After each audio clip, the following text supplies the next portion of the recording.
नमस्कार दोस्तों, आप सभी का स्वागत है अमित राय शो में। और आज हम विश्व के प्रसिद्ध मंदिर दिल्ली के एस्कॉन टेम्पल आए हैं और यहाँ पर हम आज आपसे जिनकी मुलाकात कराएंगे वीरेंद्र नंदन दास जी से, जो कि डायरेक्टर हैं, कम्युनिकेशन हेड ऑल इंडिया और वाइस प्रेसिडेंट हैं दिल्ली के एस्कॉन टेम्पल के। उनके बारे में काफ़ी सारी कृष्ण भक्ति की बात हम उनसे जानेंगे, तो आओ चलते हैं उनके पास।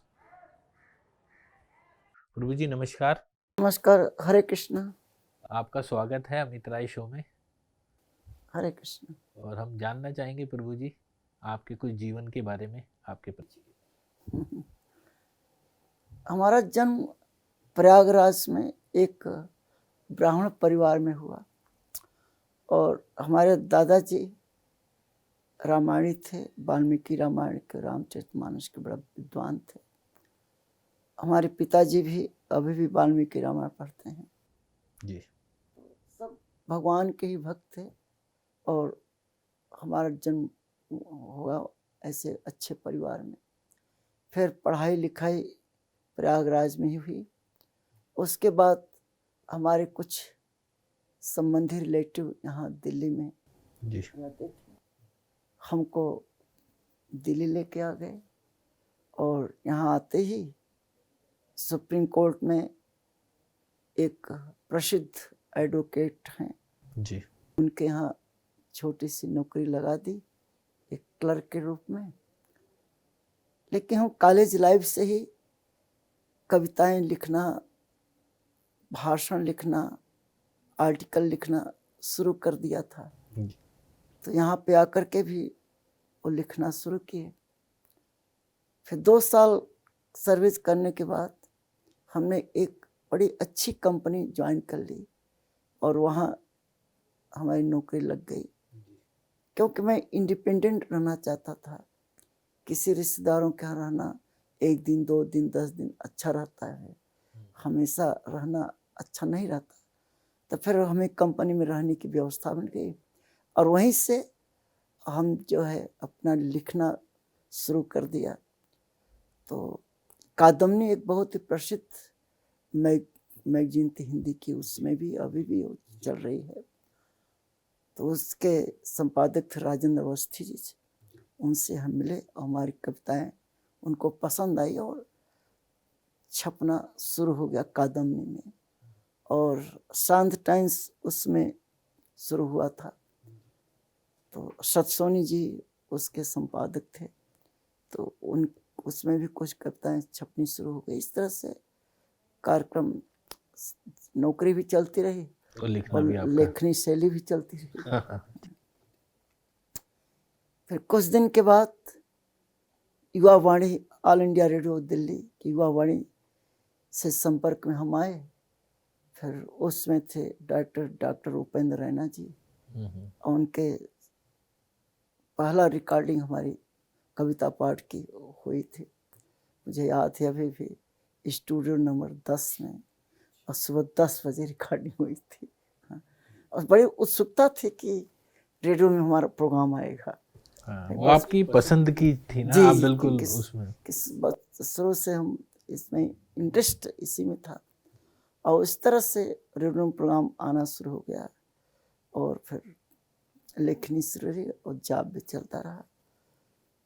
एक दिन कुछ साल के बाद जो हमारे कंपनी के सीएमडी थे, उनको इस्कॉन का लाइफ मेंबर आजीवन सदस्य बनाने के लिए 2 भक्त आए थे। एक का नाम था आदि केशव दास और एक हनुमान दास। ये दोनों भक्त आए थे। तो संजोग से उस दिन वो लेट आना था उनको ऑफिस में आधा घंटा। तो मुझे लगता है यही एक टर्निंग पॉइंट रहा कि सीएमडी लेट आए तो वो हमारे चैम्बर में आ गए, मेरे पास बैठे थे जी। और उसी समय बातचीत शुरू हो गई। तो उन्होंने कहा कि पांडे जी, क्योंकि हम लोग पांडे परिवार से हैं जी, कि आप जो है कहाँ एक इस फैक्ट्री में काम कर रहे हैं, आप इतने पढ़े लिखे हैं, हिंदी के बड़े अच्छे लेखक हैं और रेडियो में प्रोग्राम करते हैं, तो आप क्यों ना हमारी इस्कॉन संस्था ज्वाइन कर लीजिए। क्योंकि हमारे यहाँ भी मैगजीन निकलती है और दुनिया के हर भाषा में मैं पत्रिका निकलती है, हिंदी में भी निकलती है, भगवत दर्शन। आप उसके लिए लिखिए, थोड़ा भक्ति करिए। इस तरह से उन्होंने प्रचार करना शुरू किया। और फिर हमारे CMD साहब आ गए, फिर गए उनसे मिले। लेकिन जाने से पहले उन्होंने अपना विजिटिंग कार्ड दिया। अच्छा। और एक हिंदी में पुस्तक दी, उसका नाम था कृष्ण की ओर, और थोड़ा सा प्रसाद दिया और लोग चले गए। हमारे CMD मेंबर बन गए। वो वहाँ से छोड़ गए। कुछ दिन के बाद, करीब 2 हफ्ते के बाद, सेठ जी ने हमको भेजा। तब इस्कॉन का एक छोटा सा मंदिर दिल्ली में GK1 में था, M ब्लॉक में, M119 था। तो हमको लाइव मेंबरशिप कार्ड लेने के लिए भेजा था। अच्छा। तो जब वहाँ गए तो पहली बार, संडे का दिन था, वहाँ पे कीर्तन चल रहा था। जी। और चूँकि हम प्रयागराज के हैं तो वहाँ बहुत मठ मंदिर हमने देखे हैं। हाँ, पूजा में शुरू से। जी, शुरू से हमारा चुनाव था। तो हमें बड़ा अच्छा लगा, क्योंकि अंग्रेज डांस कर रहे थे, नृत्य कर रहे थे, कीर्तन, हरे कृष्णा कृष्णा कृष्णा हरे हरे, हरे राम राम राम हरे। एक कीर्तन चल रहा था, इतना जोश उसा। अब मैं भी यंग था, 25-26 साल का था, तो हमको बहुत अच्छा लगा। और स्वच्छता, सफाई। फिर वहाँ पे एक हमारे जो इस्कॉन के संस्थापक आचार्य हैं, AC भक्तिवेदांत स्वामी श्री प्रभुपाद जी, उनकी एक मूर्ति रखी थी। तो हमको वो लोग लेके गए और दर्शन कराए प्रभुपाद जी का। तो हम कुछ देर तक खड़े रहे। हमने सोचा कि स्वामी जी लाइव हैं और हमसे बात करेंगे, लेकिन वो मूर्ति थी, लेकिन इतनी सुंदर मूर्ति हमने पहली बार देखी थी, जो बिल्कुल लाइव जैसी। तब उन्होंने कहा कि ये स्वामी जी की मूर्ति है। जैसे एस्कॉन की तरफ आपका खिंचाव होने लगा, आपका मन उसकी ओर आने लगा, लेकिन वो ऐसा क्या परिवर्तन था कि आप पूर्णतः एस्कॉन के लिए डिवोटी हो गए? अब जब आना जाना शुरू हुआ तो उन्होंने हमें 12:30 बजे के राजभोग लगाया जाता ठाकुर जी को, हमको प्रसाद खिलाया और प्रभुपाद जी का एक प्रवचन सुनाया वीडियो पे। तो उसने प्रभुपाद जी ये प्रवचन ऑस्ट्रेलिया में दिया था, इंग्लिश में, लेकिन उसका हिंदी एक लाइन जो हमको बहुत प्रभावशाली रही, जिससे मेरे जीवन में परिवर्तन आया। प्रभुपाद जी बोले अपने प्रवचन में कि इस संसार में जो भी इंसान आता है उसको कुछ न कुछ कर्म करना ही पड़ता है, कार्य करना ही पड़ता है, उसको नौकरी करनी पड़ती, दास करनी पड़ता है। तो अगर नौकरी ही करना है, दासी बनना है, तो भगवान का दास बनो, भगवान का नौकर बनो, क्योंकि सबके मालिक कृष्ण है, परम भगवान श्री कृष्ण है। ये बात हमारे दिमाग में बैठ गई, क्योंकि जिनके हमें जॉब करता था वो हर मंगलवार को हनुमान जी का दर्शन करना और तिरुपति बालाजी का दर्शन करना, बड़े बहुत आध्यात्मिक स्वभाव है। तो का बात सही है कि भगवान के दरबार में हर व्यक्ति आता है दर्शन करने के लिए। तो मैं उससे बड़ा प्रभावित हुआ कि अगर दासी बनना है तो क्यों न भगवान का दास, कृष्ण का दास बना जाए। तो इसलिए हमने तो कितन जैसे आपने कृष्ण भक्ति में आए तो कितना परिवर्तन आपके अंदर महसूस हुआ? एकदम कैसा आपको ऐसा आनंदित हुए आप, एकदम कैसा आपको वो अनुभव कैसा है? बहुत अंतर आया वास्तव में। जब कृष्ण भावना भावित हम 13 अगस्त 1984 को इस्कॉन ज्वाइन किया था जी। और उसमें जो प्रेसिडेंट थे कृपानिधि दास प्रभु, अमेरिकन थे वो, उन्होंने हमको ट्रेनिंग करने के लिए भेज दिया Juhu, ISKCON Juhu Mumbai, same day हमको भेज दिया। और जब दूसरे दिन वहाँ पहुँचे तो वहाँ की दिनचर्या एकदम अलग थी, क्योंकि हम सुबह 8 बजे तक सोने वाले, राइट। भक्ति का कोई वो नहीं था, खाने पीने पर कोई कंट्रोल नहीं था। वेशभूषा में कोई वो नहीं था, जैसा मर्जी वैसे रहते थे, है ना। तो वहाँ पे हमें सुबह 3:30 बजे उठा दिया, अच्छा। देना शुरू किया। और 3:30 बजे उठ करके फिर नहा धो करके भगवान का मंगल आरती होती है हमारे यहाँ 4:30 बजे, राधा रास बिहारी की आरती। फिर बैठ करके जप करना, माला पकड़ाई गई, विधि बताई कैसे जप करना चाहिए, तो जप करना शुरू कर दिया। अब दिनचर्या देखो कैसे बदलती है। सुबह 8 बजे तक सोने वाला आदमी 3:30 बजे उठे, तो परिवर्तन तो यहीं से स्टार्ट हो। हम सुनते थे, पढ़ते भी थे कि ब्रह्म मुहूर्त में उठना चाहिए, लेकिन कभी उठे नहीं थे। लेकिन जब इस्कॉन ज्वाइन किया और ट्रेनिंग शुरू हो गई, तब हमको पता चला कि सुबह उठना क्यों शास्त्र में बताया गया, कि उसका लाभ हमको दिखाई देने लगा। कि बताया कि इसीलिए समय भी सात्विक होता है। 3 प्रकार का समय होता है, सात्विक, राशि और तामसिक। तो ब्रह्म मुहूर्त का जो समय होता है 4 बजे से लेकर के सूर्योदय के पहले तक का समय, उसको अमृत विलास शास्त्र में कहा गया। और उसमें इंसान को उठना चाहिए। उससे 2 लाभ, आध्यात्मिक के लिए, भक्ति के लिए, साधना के लिए उत्तम समय होता है, और स्वास्थ्य के लिए भी उत्तम समय होता है। इसलिए सुबह उठने की आदत पड़ गई। अब परिवर्तन यहीं से शुरू हो गया कि जो शास्त्र में हम सुनते थे बड़े बुजुर्गों से कि सुबह उठना चाहिए, अब उसका लाभ हमको मिलने लगा। तो आनंद ऐसे आने लगा। फिर कीर्तन करना, भक्तों के साथ डांस करना, कीर्तन करना, जीवन बिल्कुल नियमित हो गया, संयमित जीवन। तो आपने पूरे भारतवर्ष में भ्रमण किया है और श्री कृष्ण जी की जो भक्ति है आप अपने माध्यम से उसको फैला रहे हैं। तो आज के समय में और पुराने समय में देखते हैं हम कि भाई पुराने समय में यज्ञ होता था, चीज़ें होती थी, और आज के समय में आदमी के पास समय नहीं है या उतना कहीं ज्ञान का अभाव है। तो कृष्ण भक्ति कितना जरूरी है? बहुत ही आवश्यक है। हमारे गुरु महाराज जी, गोपाल कुंज गोस्वामी महाराज जी ने हमको ट्रेवलिंग संकीर्तन पार्टी में डाल दिया था, और मध्य प्रदेश, आंध्र प्रदेश, महाराष्ट्र में हम door to door, town to town, village to village प्रचार करते हुए हम मायापुर पहुंचे।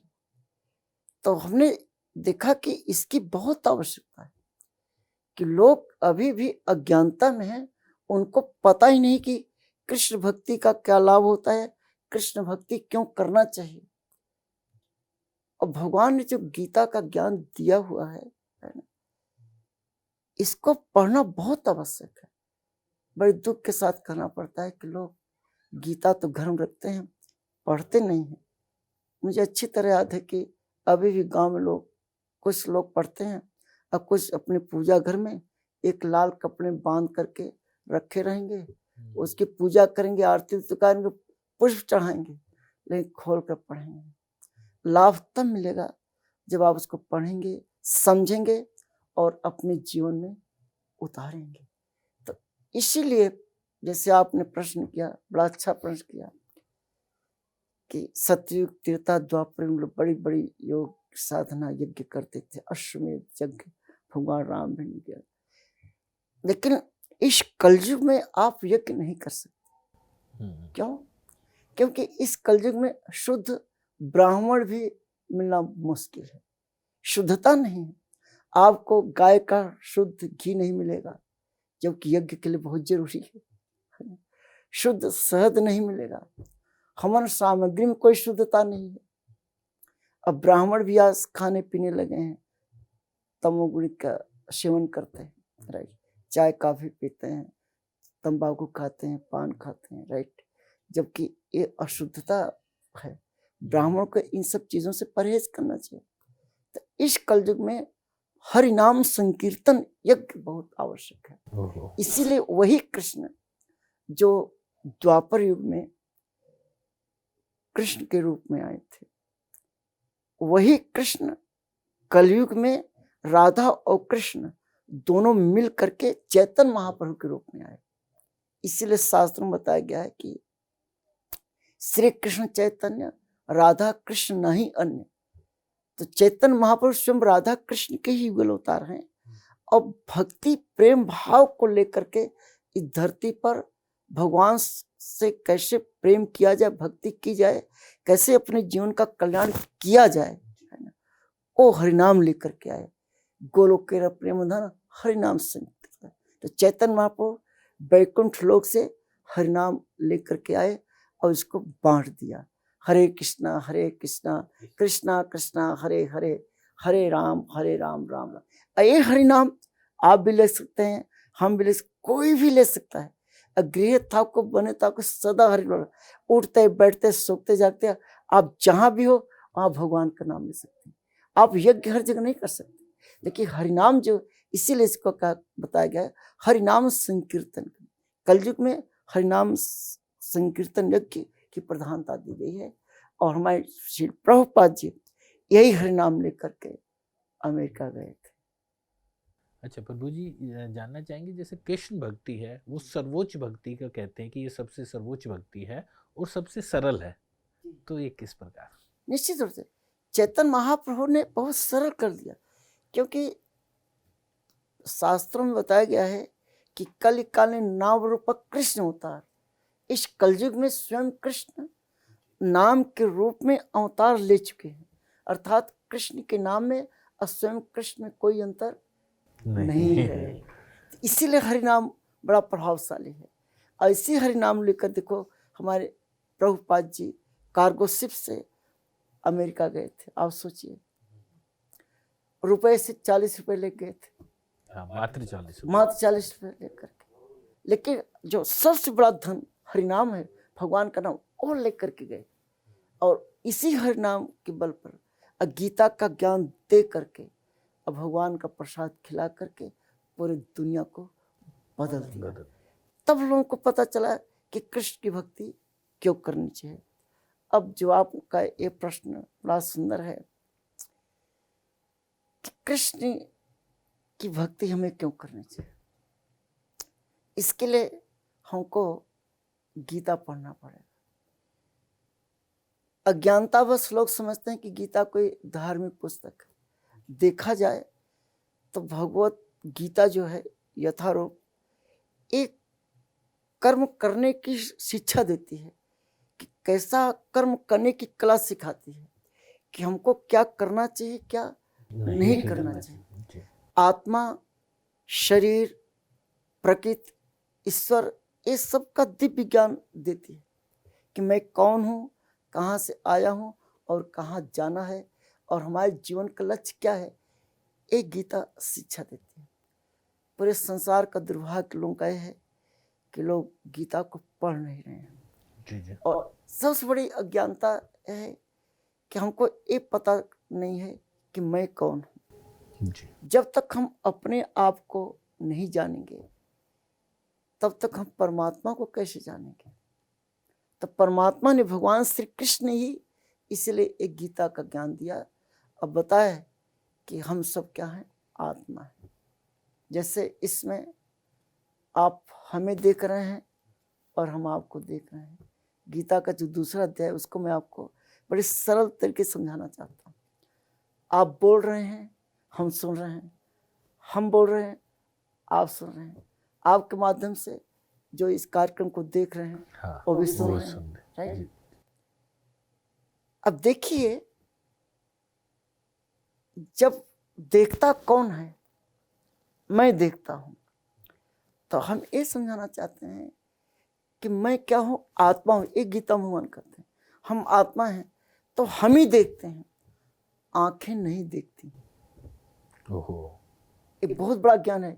गीता समझने के ये चीज कि हम देखते हैं, मैं देखता हूं, मैं मतलब आत्मा, हम आत्मा हैं, हम देखते हैं, आंखें नहीं देखती हैं। आंखों के माध्यम से हम देखते हैं। ओहो, जो आंखें हैं वो सिर्फ माध्यम है देखने के लिए, लेकिन देखता कौन है, मैं। आप बोल रहे हैं, हम सुन रहे हैं, तो सुनता कौन है, मैं सुनता हूं, लेकिन किसके माध्यम से, कान के माध्यम से। मुंह के माध्यम से हम बोल रहे हैं, आप भी बोल रहे हैं, ये माध्यम है, लेकिन बोलने वाला कौन है, मैं हूं। तो जब मैं इस शरीर को छोड़ के चला जाता हूं तो हमारी शरीर क्या हो जाती है, मुर्दा बन जाती है। तो उसमें आपकी आंखें होती हैं, फिर आप देखते क्यों नहीं हैं? क्योंकि आप है ही नहीं उस शरीर के अंदर। अति जब सुंदर। जब शरीर के अंदर देखने वाला ही नहीं है, तो कैसे आप देखेंगे? इसलिए देखता मैं हूँ, सुनता मैं हूँ, क्योंकि मैं आत्मा हूँ। तो शरीर का महत्व तभी तक है जब तक हम शरीर के अंदर हैं। तो यही ज्ञान भगवत गीता में बताया गया कि तुम आत्मा हो, हम सब क्या है? आत्मा है। अरे हमारी शरीर है। कैसे? बड़ा सरल है। जैसे मान लो आपके कान में दर्द हुआ, हाँ जी। आप डॉक्टर के पास जाके ये नहीं बोलते कि डॉक्टर साहब मैं कान हूँ, दर्द कर रहा हूँ। हाँ। आप ये बोलते हैं कि डॉक्टर साहब मेरे कान में दर्द है। हाँ। इसका मतलब कि हम जानते हैं कि मैं कान नहीं हूँ, कान मेरा है, आंख मेरी है, नाक मेरा है, इस शरीर मेरी है। तो मैं कौन हूँ? वही भगवान को समझाते तुम आत्मा हो। जो गीता का दूसरा अध्याय है इसीलिए इम्पोर्टेंट है, जहाँ आत्मा और शरीर के भगवान में ज्ञान देते हैं कि मैं आत्मा हूँ, शरीर नहीं हूँ। तो जो आप देखते हैं, सुनते हैं, बोलते हैं, स्वाद लेते हैं, लेने वाला कौन है? मैं हूँ, आत्मा हूँ, शरीर नहीं। शरीर माध्यम है, लेकिन इंजॉय कौन है? आत्मा है। और आत्मा किसका अंश है? परमात्मा का, कृष्ण का अंश है। तब परम भोक्ता कौन है? वो कृष्ण हो। तो इसीलिए ये बहुत आवश्यक है कि आत्मा को आनंद तब मिलता है जो अपना उसका संबंध परमात्मा से रहता है। तो भक्ति योग जो प्रभुपाद जी ने दिया, चैतन्य महाप्रभु लेके आए कि भक्ति योग का मतलब ये होता है कि आत्मा को परमात्मा के साथ जोड़ने की जो युक्त है, योग है, वो योग भक्ति योग है। तो भक्ति के माध्यम से हरे कृष्ण महामंत्र का जप करने से हम अपने आप को भगवान श्री कृष्ण से जोड़ते हैं। विधि है। जैसे प्रभुपाद जी पूरी दुनिया में उन्होंने भ्रमण किया, लोग बागों को, अलग अलग भाषाओं के लोग थे, तो ऐसा क्या चमत्कार था कि वो भाषा अलग होने के साथ भी, अलग होने के बावजूद भी वो जुड़ते चले गए और आज पूरी दुनिया का सबसे बड़ा ये समूह बना है? निश्चित रूप से देखिए, जब प्रभुपाद जी अमेरिका गए थे उसमें सारे हिप्पी लोग थे। वहां पे मांसाहार, नशा, अवैध, जुआ, सारे पाप चरम सीमा पर रहता है। तो जब प्रभुपाद जी गए तो उनको यही हरिनाम दिया, क्योंकि इसके अलावा कोई दवा ही नहीं है। तो अंग्रेज लोग टॉम स्क्वायर पार्क में, जब प्रभुपाद जी न्यूयॉर्क सिटी में एक पार्क है टॉमकिन स्क्वायर पार्क, वो अभी भी है। तो प्रभुपाद जी वहाँ पे अकेले एक करताल लेकर कीर्तन आरंभ कर दिया, हरे कृष्ण महामंत्र। तो ये जो हिप्पीज थे, बड़े बड़े बाल खाए, LSD नशा करने वाले, समाज इकट्ठे हो गए। तो प्रभुपाद जी ने उनको नचाना शुरू कर दिया। तो हरे कृष्ण महामंत्र कितना बड़ा प्रभाव होगा कि हरिनाम लेने से उनका हृदय बदलने लगा। ये हरिनाम की यही खासियत होती है कि जब आप जब करेंगे, कीर्तन करेंगे, तो आपका मन में परिवर्तन शुरू हो जाता है कि मनः त्रायते इति मंत्र, जो मन को बस में कर उसे मंत्र कहते हैं। ये तो हरे कृष्ण महामंत्र है। तो इसका जब प्रभाव पड़ा तो 3 प्रभाव बहुत अच्छा पड़ा। एक तो हरिनाम का प्रभाव, दूसरा गीता का ज्ञान देना शुरू किया प्रभुपाद जी ने, और फिर प्रभुपाद जी भोग लगा करके प्रसाद खिलाना शुरू कर दिया। तो इसी का परिवर्तन है। तो जो आपने पूछा कि कैसे पूरे दुनिया में फैलाया, तो भक्ति सिद्धांत सरस्वती महाराज जी जो हमारे प्रभुपाद जी के परम गुरु थे, उन्होंने आदेश दिया कि जितने हमारे वैदिक शास्त्र हैं, गीता, भागवत, चैतन्य चरितामृत, उपनिषद, इन सब का अंग्रेजी में अनुवाद करके आप विदेश जाओ, प्रचार करो। क्योंकि प्रभुपाद जी की अंग्रेजी बहुत अच्छी थी। तो प्रभुपाद जी अनुवाद करके लेके गए। तो यही टेक्निक प्रभुपाद जी अपनाया कि जिसको जिस भाषा में समझ है उसी भाषा में उसको ज्ञान को बांटा। तो प्रभुपाद जब रशिया गए, रूस प्रभुपाद जी गए मॉस्को, वहाँ पे, अब उसमें गए थे 1971 में, जबकि भारत पाकिस्तान का युद्ध चल रहा था। उस बीच में प्रभुपाद जी गए, वहाँ पे एक प्रोफेसर को पकड़ा और उसको जो है 3-4 दिन के अंदर उसको दीक्षा दे करके और उसको बोल दिया कि अब तुम जो है इस भगवद गीता का अनुवाद रूसी भाषा में करके तुम फैला, ओहो। अब रशिया में फैल गया, तो ऑस्ट्रेलिया के पूरे वर्ल्ड में जो है दुनिया की हर भाषा में भगवत गीता इसमें उपलब्ध है। और अपने भारतवर्ष में जितनी भाषाएं हैं, तमिल, तेलुगु, कन्नड़, बंग, हर भाषा मौजूद है। इसीलिए हर भाषा के लोग सारी दुनिया में फैल गया है। और हरिनाम एक ऐसी चीज है कि जो सबको समझ में आती है। चाइनीज हैं, वो भी हरे कृष्णा कृष्णा कृष्णा हरे हरे, हरे राम राम राम हरे। तो चाइनीज लैंग्वेज में हमारी भगवत गीता है, दुनिया की जो सबसे कठिन भाषा है। तो गीता इस तरह से प्रचार प्रसार प्रभुपाद जी ने फैला। जैसे गीता है प्रभु जी, तो ऐसा सुना जाता है कि गीता के अंदर हर समस्या का हल है। तो ये एक आम आदमी कैसे समझे कि बहुत वास्तव में आपका जो ये प्रश्न है बहुत उत्तम प्रश्न है कि लोगों गीता है ही हमारी समस्या का हल करने के लिए। भाई गीता का ज्ञान भगवान ने कब दिया? जब अर्जुन असमंजस में फंस गए, भ्रमित हो गए, दोनों सेनाओं के बीच में जब रथ पहुंचा तो अर्जुन लड़ना ही नहीं चाहते थे। अब जिस कर्म के लिए आए थे वो भूल गए कि हम ये काम नहीं करेंगे। तब भगवान ने गीता का ज्ञान दिया, उस युद्ध की तुम्हें कर्म करना पड़ेगा। तब भगवान ने ये दिव्य ज्ञान, गीता का ज्ञान दिया कि बहुत, इसीलिए इसमें यही बताया गया है, हमारे जीवन जीने की शैली बताया गया है। बड़ा एक छोटा सा आपको समझाता हूँ, आप समझ जाएंगे। जैसे आप कोई गाड़ी खरीदते हैं, राइट, कोई कंपनी कोई कार लॉन्च करते या मोबाइल फोन, कोई भी टेक्निकल चीज जब लॉन्च करते ही कंपनी, तो उसके साथ एक मैनुअल देती है, मैनुअल बुक। बिल्कुल बिल्कुल। तो गाड़ी जो कंपनी होती है कहती है कि एज पर आवर मैनुअल, हमारे इस मैनुअल के अनुसार अगर हमारी गाड़ी को यूज करोगे तो इसका एवरेज भी अच्छा रहेगा, इसकी लाइफ भी अच्छी रहेगी, राइट। बिल्कुल। तो वही चीज हमारे भगवत गीता में। तो ये जो शरीर है ये किसने बनाई है? भगवान का दिव्य शरीर। तो जब भगवान ने आपको शरीर दे दी तो फिर इस शरीर को कैसे चलाना चाहिए वो मैनुअल गीता क्रम दे दी। तो गीता जो है हमारे हर इंसान का एक मैनुअल है। तो जब मैनुअल के अनुसार आप अपना शरीर को चलाएंगे, जीवन को चलाएंगे, तो ये जो शरीर है आपको 100 साल तक स्वस्थ रहते हुए चलेगी। लेकिन चूंकि हम मैनुअल पढ़ते नहीं, आदत है, तो इसी तरह हम गीता नहीं पढ़ रहे हैं। तो सारी समस्याओं का जड़ यही है कि हम अपना मैनुअल पढ़ नहीं रहे। हाँ। तो इसीलिए हम लोग अस्वस्थ हैं, लोग परेशान हैं।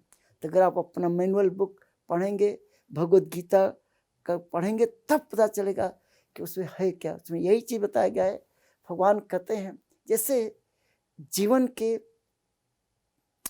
आपका इतना बड़ा प्रश्न है कि इसमें कितना बताया, सारा ज्ञान इसी में दिया गया है। वास्तव में यह प्रश्न ऐसा है कि पूरी गीता इसी पर आधारित है। जैसे आप सब अच्छी तरह जानते हैं किस तरह से तो जीवन जीने के लिए भगवान गीता में एक श्लोक बोलते हैं, गतिर्भर्ता प्रभु साक्षी। हे अर्जुन, सबके जीवन का लक्ष्य मैं हूँ। क्यों? क्योंकि मैं भरण पोषण करता हूँ। भरण पोषण मतलब कि जो आप सांस ले रहे हैं वो भी मैं दे रहा हूँ, जो आप पानी पी रहे हैं वो भी मैं दे रहा हूँ, और जो फल फूल साग सब्जी अनाज खा रहे हैं वो कौन दे रहा है? ठाकुर जी दे रहे। अब हवा है, ऑक्सीजन है। अब ऑक्सीजन आज तक कोई वैज्ञानिक ये दावा नहीं किया न कर रहा है कि हवा मैं बना रहा हूँ और पूरी दुनिया को सप्लाई कर रहा हूँ। सांस सब ले रहे हैं जी, लेकिन सांस कौन दे रहा है? ठाकुर दे रहे हैं, कृष्ण दे रहे हैं। पानी है, पानी का फॉर्मूला क्या है? H2, हाइड्रोजन का 2 भाग, ऑक्सीजन का पानी होता है। तो हमारे गुरुमान श्री प्रभुपाद जी कहते हैं कि जिस वैज्ञानिक ने पानी के फॉर्मूला का पता लगाया उसके पहले से पानी मौजूद था। झील, झरने, नदियां, समुद्र, जमीन में खोदो तो पानी निकलता है। तो ये किसने बनाया? तब वैज्ञानिक को खूब सब कहते हैं तो भगवान कृष्ण ने बनाया, गॉड ने, ईश्वर ने।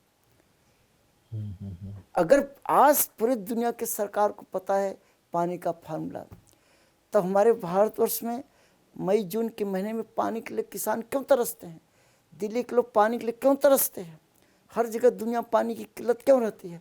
जब तुम्हें पानी का फॉर्मूला मालूम है तो बनाओ पानी, पिलाओ पानी सबको। तो हम भगवान ऊपर क्यों कर देते कि बादल आएंगे भगवान बरसे। तो इससे पता चलता है कि पानी तक ले हम भगवान की व्यवस्था पर ही क्या है, निर्भर हैं। यही चीज़ भगवान गीता में बताते हैं। फिर भगवान कहते हैं अनाज, ये फल फूल, आप बताइए आज तक किसी को नहीं पता कि एप्पल का क्या फार्मूला है, केला का क्या फार्मूला है, भिंडी कैसे बनती है, किसी को मालूम है। अब पूरा दुनिया ये फल फूल खा रही है। हाँ। एक सुंदर खूबसूरत फूल यहाँ पे है ना? अब एक खूबसूरत फूल का निर्माण कैसे हुआ, भगवान करते हैं। क्योंकि गीता में भगवान कहते हैं मैया अध्यक्षण प्रकृति, कि हे अर्जुन ये जो प्रकृति नेचर है ये मेरी अध्यक्षता में कार्य करती है।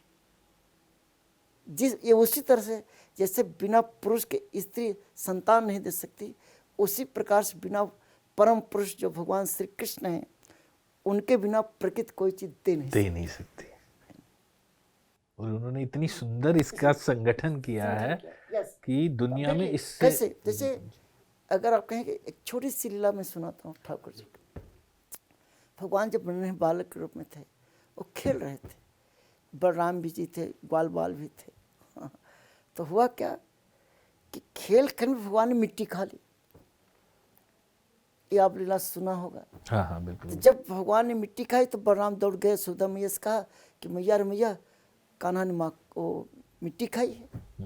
इतने में कान्हा भी आ गया, कहा नहीं मैं नहीं खाई है। तो यशोदा मैया ने उनको उठाया, गोदी में लिया और कहा मुँह खोल दिखाओ। और जब दिखाया तो आप सब जानते हैं ब्रह्मांड दिखा दिया। जी जी। कृष्ण ही एक ऐसे महान हैं जो खाते मिट्टी हैं और दिखाते पूरा ब्रह्मांड है। तो क्यों? क्योंकि पृथ्वी का एक नाम है रसा। जैसे हम लोग जानते हैं पर्यायवाची शब्द पढ़ते थे हम लोग कि जैसे पृथ्वी माता का कई नाम, वसुंधरा, बसुमती, धरा, राइट। तो रसा भी एक नाम है और कृष्ण का एक नाम है रसराज। तो रसराज ही रसा का रसास्वादन कर सकता है, क्योंकि धरती उन्होंने बनाई है, कृष्ण की बनाई हुई है। और इस मिट्टी में भगवान ने, कृष्ण ने क्या किया है कि सारे रूप, रंग, रस, आकार सब इसी मिट्टी को दिया हुआ है, धरती माता को दिया हुआ है।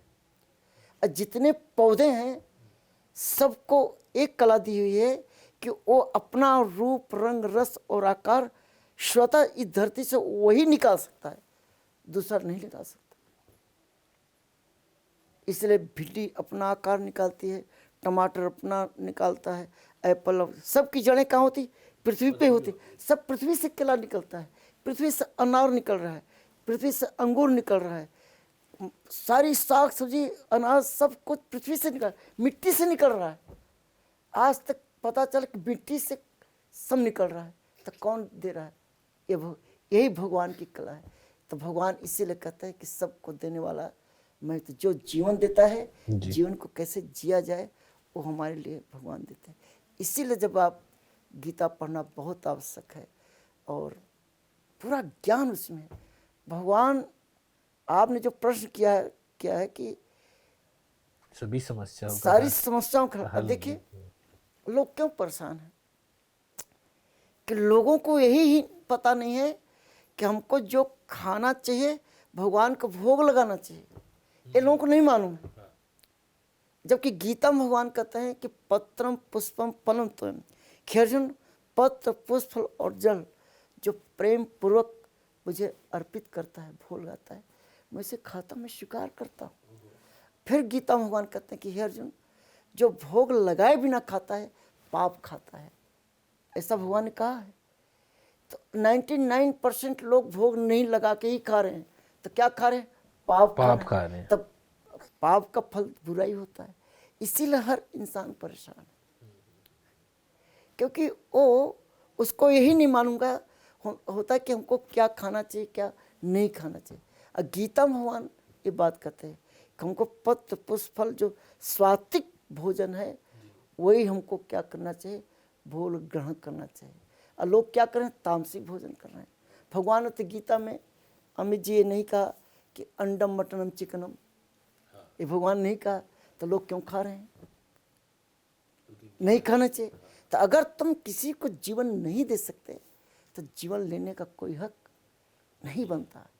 और लोग क्या कर रहे हैं, यही कर रहे हैं कि लोगों को ज्ञान ही नहीं है, जो गीता पढ़ते नहीं, और जिनको गीता जो है ना उसका एसोसिएशन नहीं करते। इसलिए बहुत आपके इसके माध्यम से लोग समझेंगे कि हमको क्या खाना चाहिए, क्या नहीं खाना चाहिए। इसीलिए गीता में भगवान बताते हैं 3 प्रकार के आहार होते हैं, सात्विक, रासिक और तामसिक। तो भगवान को सात्विक अर्थात इंसान को सिर्फ सात्विक भोजन ग्रहण करना चाहिए, और वो भी भगवान को भोग लगा करके। और तब देखिए हर इंसान प्रसन्न रहेगा। तो गीता आवश्यक है। तो प्रभु जी ये जानना चाहेंगे कि आज के समय में घर में कलह है, लोग बाग इतने तीर्थ करते हैं, इतनी जगह पर जाते हैं दर्शन करने के लिए, लेकिन परेशान है आदमी को कहीं शांति नहीं मिल पा रही, तो वो आनंद कहाँ छूटा हुआ है? यही तो समस्या है। गीता में भगवान श्री कृष्ण कहते हैं कि दुःखालम और स्वास्थ्यम, यह संसार दुखों का घर है। तो दुखों के घर में सुख की कल्पना आप कैसे कर सकते हैं? जैसे दुग्धालय में दूध ही मिलेगा, वस्त्रालय में वस्त्र ही मिलेगा, मदिरालय में मदिरा ही मिलेगी, राइट? उसी प्रकार से जब जिसने इस संसार बनाया है, जब वो बोल रहा है कि दुःखालम और शास्त्रम, यह संसार दुखों का घर है, तो दुख के घर में आप सुख कल्पना कैसे कर सकते हैं? जी। अब जिसने बनाया है ना, जब तक आप अपने आप को उससे कनेक्ट नहीं करेंगे कि वो दुखालय में तो हम आ गए, तो इस दुख की समस्या से हम कैसे निजात पाए, वो भी तो भगवान ने बताया, राइट? तो सबसे इंसान का, मनुष्य का सबसे बड़ा शत्रु होता है मन, और मित्र भी वही बनता है, क्योंकि मन जो है कंट्रोल किसी का नहीं होता। मन करता है मैं ये करूं, मन करता है चोरी करूं, मन करता है डाका डालूं, मन करता है मैं एक खाऊं, मैं मन करता है। तो भगवान गीता में कहता है कि मन मना मद भक्तो मद्याजिमा नमस्कार, अपना मन मेरे में लगाओ। और इंसान का मन सब जगह लगता है, लेकिन जो आनंद के आगार हैं, जो आनंद देने वाले हैं कृष्ण, उनमें नहीं लगता। हाँ। सारी समस्या का जड़ यही है कि जो आनंद देने वाला है उसे हमारा मन नहीं लगता, तो आनंद की कल्पना कैसे कर सकते हैं? तो कृष्ण भक्ति, तो इसलिए कृष्ण भक्ति, इसलिए भगवान कृष्ण कहते हैं कि अपना मन मेरे में लगाओ, मेरी भक्ति करो, मुझे प्रणाम करो, मुझे भोग लगाओ, अर्पण करो। इतना ही करना है। जी जी। जैसे हम भी, भगवान तो यहाँ तक कहते हैं कि चातुर्वर्ण में आश्रम, 4 प्रकार के वर्ण और आश्रम मेरे द्वारा बनाए गए हैं, ब्रह्मचर्य, गृहस्थ, वानप्रस्थ और संन्यास। ये भगवान के द्वारा बनाए गए आश्रम हैं। आप किसी भी आश्रम में रह करके भगवान से जुड़ करके आनंद ले सकते हो। जैसे जब तक मैं नहीं जुड़ा था तो हम आनंद से दूर था, राइट? लेकिन अब जुड़ गया हूँ, भगवान से कनेक्ट कर लिया हूँ, तो आनंद ले रहा हूँ। तो ये थोड़ा थोड़ा चारों आश्रम के बारे में बताइए, वास्तव में बहुत जरूरी है। ब्रह्मचर्य जो आश्रम होता है, ये 25 साल तक इसकी उम्र बताई गई है। 25 साल तक हमें ब्रह्मचर्य आश्रम में रह करके आध्यात्म, भगवान के बारे में ज्ञान अर्जित करना चाहिए। जैसे आजकल स्कूल में बच्चे पढ़ते हैं, तो हमारे इस्कॉन में प्रभुपाद जी ने गुरुकुल की स्थापना की। वहाँ वृंदावन में गुरुकुल है, कई मायापुर धाम में गुरुकुल है। तो गुरुकुल में जो शिक्षा दी जाती है आध्यात्मिक शिक्षा सर्वोपरि होती है, और साथ साथ जो भौतिक शिक्षा होती है, जैसे CBSE का कोर्स है, उसका भी हम ज्ञान दें, क्योंकि वो भी जरूरी होती है, राइट। अगर इस संसार में आपको रहना है तो एक भी ज्ञान जरूरत है, भौतिक और सामाजिक दोनों दोनों ज्ञान का जी, होता है, जी। क्योंकि बैलेंस वही करता है कि उसको बैलेंस करता है। तो एक ज्ञान बहुत आवश्यक है। तो 25 साल तक जो है ब्रह्मचर्य जीवन में रह करके अपनी साधना मजबूत करिए, अपना पूरा कंसंट्रेशन भक्ति में लगाना चाहिए। तो इससे क्या होता है कि आप बहुत ही ऊर्जावान ज्ञानवान बनते हैं और आपको आनंद की अनुभूति होती है। इसीलिए लेकिन एक बार जो ब्रह्मचर्य जीवन में आ जाता है तो उसमें आप कुछ लोग तो ब्रह्मचर्य ही रहना चाहते हैं जी। कि हम आजीवन ब्रह्मचारी रहेंगे, ऐसा भी होता है। जी। लेकिन अगर आप ब्रह्मचर्य नहीं रह पा रहे हैं, इंद्रियां प्रबल होने हैं, तो आप गृहस्थ आश्रम प्रवेश करिए, तब शादी करने का विधान है, राइट। इस्कॉन में भी कहीं भी तो शास्त्र कहता है तो आप गृहस्थ आश्रम प्रवेश करिए। हो क्या रहा है, अज्ञानता क्या है कि लोग शादी करने के बाद सोचते हैं कि हम गृहस्थ आश्रम में आ गए, लेकिन गृहस्थ शास्त्र भागवतम बताया गया कि ऐसे गृहमेधी कहते हैं। जी। शादी करना गृहमेधी और गृहस्थ में अंतर होता है। गृहमेधी उसे कहते हैं जो शादी तो कर लेता है लेकिन घर में वो जो है भगवान को नहीं रखता और भगवान के अनुसार अपना जीवन नहीं जीता, राइट। उसे गृहमेधी कहते हैं। लेकिन गृहस्थ आश्रम में उसे कहते हैं जो गृहस्थ तो बन जाता है लेकिन घर में मंदिर रखता है और वहाँ पे तामसिक आहार बनता नहीं, मीट मांस नहीं बनता और भगवान के अनुसार वो जीवन जीता है, अपना कर्तव्य भी करता है। कि गीता में तो भगवान कहते कर्म तो करना ही पड़ेगा अर्जुन, जी। है ना। कर्म और कर्म भी कर्म, अर्थात इंसान को ऐसा कर्म करना चाहिए जिससे वो खुद आनंद में रहे, उसके कामों से परिवार के लोग आनंद में रहे और पूरा समाज आनंद में रहे। तो ऐसा कर्म तभी होगा जब सत्कर्म अच्छा कर्म करेगा, भगवान से जुड़ करके जब कार्य करेगा तभी ऐसा कर सकता है। तो कर्म तो करना पड़ेगा। तो ये बहुत आवश्यक है कि हमारा गृहस्थ आश्रम में प्रवेश करके हमें ये समझना चाहिए कि एक हमारा जो घर है ये किसका है, ये भगवान का है, इसके मालिक कौन है, कृष्ण है, और उनके अनुसार हमें गृहस्थी चलानी चाहिए।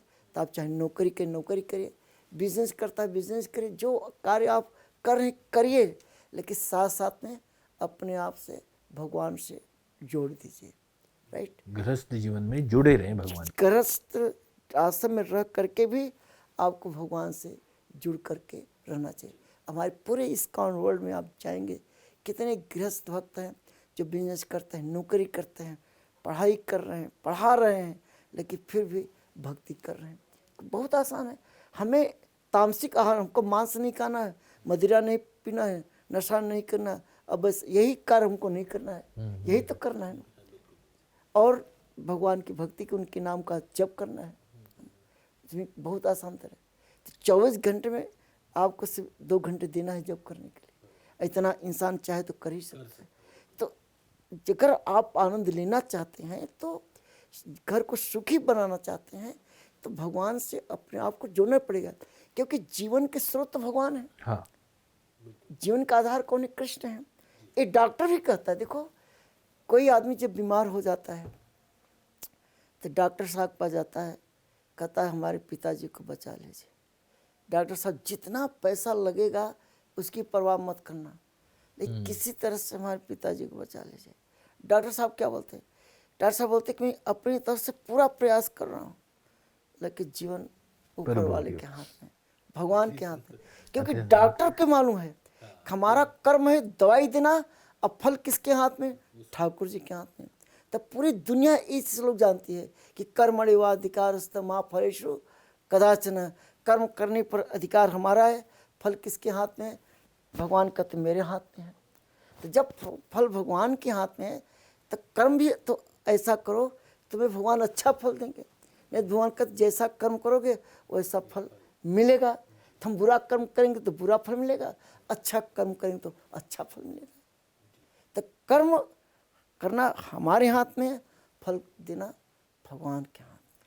तो ये दूसरा जीवन हो गया गृहस्थ जीवन। और तीसरा और वानप्रस्थ, उसमें ये होता है कि आप जो है ज़्यादा से ज़्यादा समय आप मंदिर के लिए, संस्था के लिए, भगवान को दीजिए, और अपना परिवार से दूरी बनाना शुरू कर दीजिए।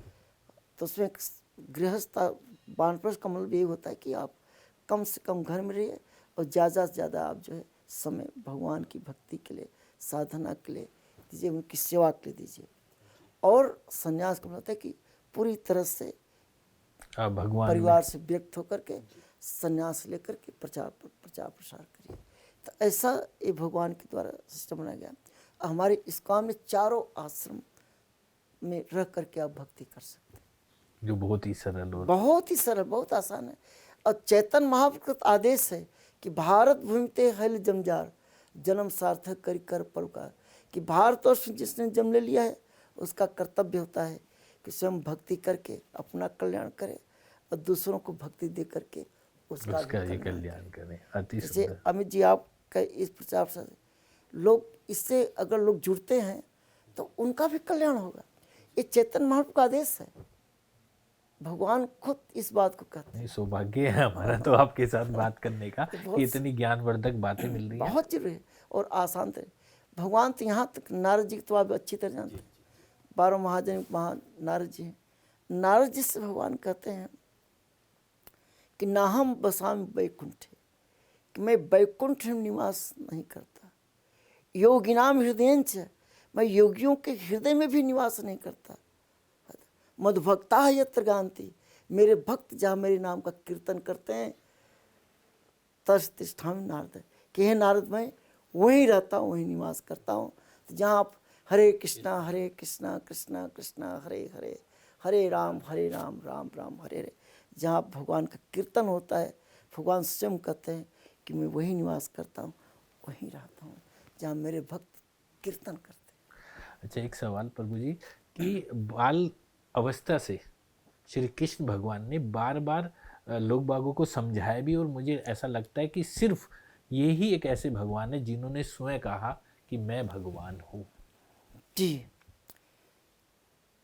भगवान ने गीता में खुद बताया है कि जन्म कर्म चमे दिव्य, मेरा जन्म और कर्म दिव्य होता है अर्जुन। ऐसा उन्होंने क्यों कहा? कि भगवान को मालूम था कि कलयुग में ऐसे ऐसे लोग आएंगे, तथाकथित लोग, जो अपने आप को भगवान घोषित कर देंगे।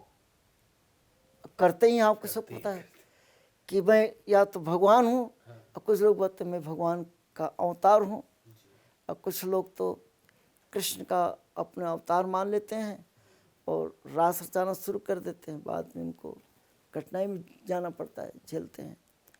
तो इस नकली जो भगवान वर्तमान है, उनसे हमें सावधान रहना चाहिए, क्योंकि आजकल जो अपने आप को घोषित करते हैं कि मैं भगवान हूँ, मैं भगवान अवतार हूँ, उनके लिए भगवान कहते हैं कि जन्म कर्म चमे दिव्यम, मेरा जन्म और कर्म दिव्य होता है। अब कृष्ण का जन्म ही देख कितना दिव्य है कि यशोदा, ये वसुदेव देवकी जो है वो कारागार में है। अब मध्य रात्रि में भगवान प्रकट हो जाते हैं चतुर्भुज रूप में।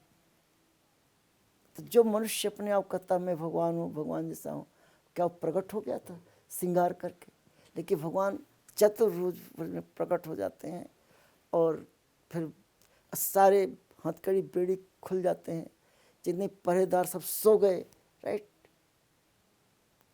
तो उनका जन्म ही क्या होता है? दिव्य होता है, ट्रांसजेंडर। और जो कर्म करते हैं, भगवान कहते जो मैं कार्य करता हूँ वो भी दिव्य होता है। जैसे मैंने आपको भी सुनाया था कि मिट्टी खा ली, उन्होंने 7 ही साल छोटे से थे, अपनी बाई उंगली से गोवर्धन पहाड़ को उठा लिया। बिल्कुल। तो भगवान की लीलाएं दिव्य होती। तो भगवान बचपन से ही ये सारी लीला शुरू की, इसीलिए उनको पूर्ण पुरुषोत्तम भगवान 16 कला परिपूर्ण है। कृष्ण ही अवतार लेते, जैसे गीता भगवान का कि यदा यदा धर्मस्य ग्लानिर्भवति भारत, कि अर्जुन जब जब धर्म की हानि होती है, अधर्म का उत्थान होता है, हर युग में ही अवतार लेता हूँ। परित्राणा साधुना विनाशाय, साधुओं भक्तों की सुरक्षा करने के लिए, और जो दुष्ट होते हैं उनको विनाश करने के लिए मैं इस धरती पर आता हूँ। तो कृष्ण ही नरसिंह के रूप में आए, नरसिंह भगवान के रूप में आए, नरसिंह कुर्बा के रूप में आए। भगवान ही कृष्ण ही अवतार लेते हैं। जैसे एक- जैसे एक- समय पे हाँ, आवश्यकता तो रही। ये एक बात कृष्ण ने कहा और किसी ने ये नहीं कहा। अब भगवान कृष्ण ने विश्व रूप दिखा दिया कि सबका स्रोत मैं हूँ, जितने भी देवी देवता हैं सबका स्रोत मैं हूँ, सभी में हूँ। सभी मैं हूँ। तो एक कृष्ण, इसीलिए कृष्ण जो है स्वयं भगवान है और उनकी ही भक्ति करनी चाहिए। मैं आपको एक बहुत छोटा सा उदाहरण समझाता हूँ कि एक बार विदेश से कुछ भक्त आए थे ये जानने के लिए, विशेषकर जर्मनी से, कि हम इंडिया में जा कर के, वो प्रयागराज कुंभ लगा हुआ था, तो कहे कि हम वहाँ पे जाके हम अपने हिसाब से समझेंगे कि हम कहें कौन भगवान है। क्योंकि उनके दिमाग में एक बात बैठी थी अंग्रेजों के कि भगवान अगर है तो उसको किसी से डर नहीं लगना चाहिए, राइट। तो वो जैसे ही कुंभ मेला में आए तो वहाँ पे बहुत प्रदर्शनी लगाई थी, तो कुछ खास देवी देवताओं की फोटो लगी हुई थी प्रदर्शनी में। तो उन्होंने हनुमान जी की फोटो देखी, तो हनुमान जी एक हाथ में पहाड़ लिए हैं, एक हाथ में गदा लेके उड़ रहे हैं, राइट। वो दृश्य था। तो कहे कि एक व्यक्ति भगवान नहीं हो सकता, क्योंकि एक इसको भी किसी से डर रखता है। एक गदा, तो वो ये सोचते थे गदा एक हथियार होता हथियार है, अस्त्र आर्म है, से, हाँ, अस्त्र, कि किसके हाथ में अस्त्र है ये क्योंकि तो भगवान को क्या डरने की जरूरत है, राइट। तो हम सब जानते हैं कि हनुमान जी भगवान के सेवक हैं, दास हैं, भगवान नहीं है, राइट। उसके बाद उन्होंने शिव जी को देखा। अब शिव जी की उत्पत्ति भागवतम बताया गया है कि ब्रह्मा जी की भृगु से रुद्र उत्पन्न हुए थे, एकादश रुद्र। शिव जी देवताओं में महादेव हैं, लेकिन फिर भी भगवान के नीचे उनकी स्थिति ऐसी है। तो उन्होंने त्रिशूल ले रखा था, सांप लपेटे हुए थे, कई आदमी तो भगवान हो ही नहीं सकता, इसको भी किसी डर है, त्रिशूल रखा है, शस्त्र क्यों रखा हुआ है, राइट। ये भी सत्य है। फिर उन्होंने दुर्गा जी को देखा, जितने हाथ उतने औजार रखा हुआ था, कि ये तो भगवान हो ही नहीं सकते, वो तो शक्ति है भगवान की। भगवान कृष्ण शक्तिमान है, उनकी शक्ति एनर्जी। फिर भगवान विष्णु को देखा, वो भगवान जैसे लग रहे थे, लेकिन उनमें भी कलाएं कम होती, क्योंकि उनके 4 हाथ और चारों हाथ में अस्त्र शस्त्र, शंख चक्र गदा पद्म, गदा भी लिए थे और सुदर्शन चक्र भी लिए थे, कि आदमी भी डरता है किसी से, भाई 2 हथियार रखा हुआ है। फिर भगवान राम को देखा, धनुष बाण देखा, तो कहीं इनमें भी थोड़ी सी कुछ कमी है, भगवान जैसे देखा है। उसके बाद उन्होंने राधा कृष्ण के पास गए, तो बड़े ध्यान से वो लोग देखने लगे और 3-4 बार उनकी परिक्रमा की। वो परिक्रमा नहीं कर रहे थे, वो देख रहे कि छुपा के तो नहीं रखा है, कि बाकी लोग तो सब सीधा सामने रखे हुए हैं, है ना, ऐसा लगे कहीं छिपा के तो नहीं रखा। जब देखा कि इन्होंने कोई अस्त्र औजार नहीं रखा हुआ है, कि यही व्यक्ति जो है भगवान है। क्यों? क्योंकि बांसुरी बजा रहा है। भाई चैन की बंसी कौन बजा सकता है? जो आनंद में रहेगा, जो किसी नहीं डरेगा। तो कहीं यही व्यक्ति भगवान है, क्योंकि किसी का डर नहीं है, कोई अस्त्र नहीं रखा हुआ है, इससे बांसुरी बजा रहा है, मुस्कुरा रहा है, खड़े होने की स्टाइलिश बहुत अच्छी है, त्रिभंग ललितम, है ना। अब एक गर्लफ्रेंड भी रखा हुआ है, राधा रानी रखा हुआ है, कि यही व्यक्ति परम भोक्ता इंजॉयर है, यही भगवान है, यही सत्य है। संपूर्ण भगवान जैस संपूर्ण 16 कला परिपूर्ण संपूर्ण अवतार कृष्ण का है, इसीलिए उनको लीला पुरुषोत्तम कहा गया है। अब भगवान श्री राम को मर्यादा पुरुषोत्तम कहा गया है, और कृष्ण ही राम के रूप में आए। तो इस तरह से हमें कृष्ण ही भगवान है, भगवान ही कृष्ण है, इसमें कोई डाउट नहीं करना चाहिए।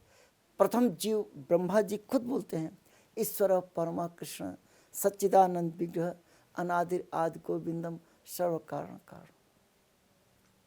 इतना सुंदर, अति सुंदर। खुद कृष्ण तो कृष्ण है, कृष्ण तो कृष्ण है, और तभी लीलाएं हैं, जब इसीलिए उनको लीला पुरुषोत्तम कहा। लीला पुरुषोत्तम उन्होंने बचपन से कितनी योगेश्वर योगियों के बीच योगेश्वर, अब योगियों में योगी, योगेश्वर कहला जाता है, माने ऑल परफेक्ट।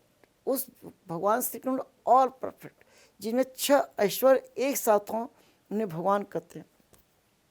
एक शिक्षा अपने एकमात्र कृष्ण है जो कि ऑल परफेक्ट, योगियों के बीच में योगेश्वर, उनसे बड़ा कोई योगी नहीं। 16,108 रानियों के साथ शादी की, सबको एक एक पैलेस दिया था, हर रानी से 10-10 संतान पुत्र उत्पन्न किए। अब फिर भी योगेश्वर कहाँ है? हर कला में उन्होंने, हर कला, 16 कला इस परिपूर्ण, संसार को परफेक्शन दिखाने के लिए उन्होंने, प्रभुपाद कृष्णा इज परफेक्ट, और ये परफेक्ट परिपूर्ण पूर्ण स्वयं भगवान है। अवतार नहीं, वो अवतार लेते हैं, ये स्वयं भगवान, स्वयं भगवान। इसलिए किसी भी प्रकार का हमें शंका नहीं चाहिए। इसलिए प्रभुपाद जी कहते हैं कि कृष्ण की भक्ति करोगे तो बाकी किसी की भक्ति नहीं करोगे तब भी चलेगा। ये उसी प्रकार से है जैसे पौधे के जड़ में पानी डालने से एक एक शाखा को एक एक पत्ते की सींचने की जरूरत नहीं पड़ती। हाँ। जड़ में पानी डाल दोगे तो सब तृप्त रहेंगे। उसी प्रकार अगर कृष्ण को आप भक्ति करेंगे, उनके नाम का जप करेंगे, कीर्तन करेंगे, तो सारे देवी देवता सब प्रसन्न रहेंगे कि सब के स्रोत कृष्ण। प्रभु जी, आपसे बात करके हम इतने आनंदित हो गए हैं, और जो आपको देख रहे हैं हम चाहेंगे उनको भी अपना आशीर्वाद प्रदान निश्चित रूप करें से और अपनी शुभकामनाएं उनको हमारी दें। यही शुभकामना है कि आप इस चैनल के माध्यम से आप इसको देखिए, ज्ञान अर्जित करिए, और जो भी आपको बताया जा रहा है उसको अपने जीवन में उतारिए कि जब तक प्रैक्टिकल नहीं करेंगे आप आनंद की अनुभूति नहीं कर सकते। तो इसको सुनिए, समझिए और अपने जीवन में उतारिए। और जब भी अवसर मिले इस्कॉन के मंदिरों में, जो क्योंकि इस्कॉन का मंदिर पूरी दुनिया में है, हर शहर में है, और जाइए वहाँ पे और भक्तों के साथ जुड़िए और भगवद गीता यथारूप को पढ़िए और अपना जीवन बदलिए। हरे कृष्ण। आनंद है।